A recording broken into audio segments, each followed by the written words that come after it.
How to create a Facebook account in 2025.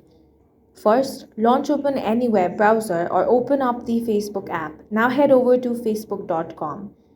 On this box, you want to tap on Create New Account.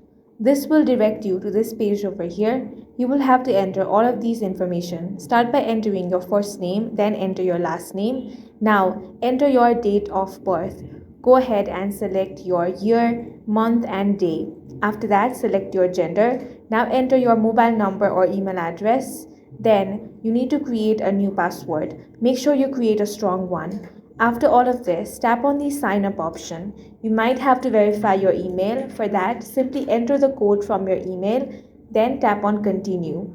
Once the email has been verified, your new Facebook account will be successfully created. And that's all for this video. If you found it useful, make sure to hit the like button and subscribe for more videos like this.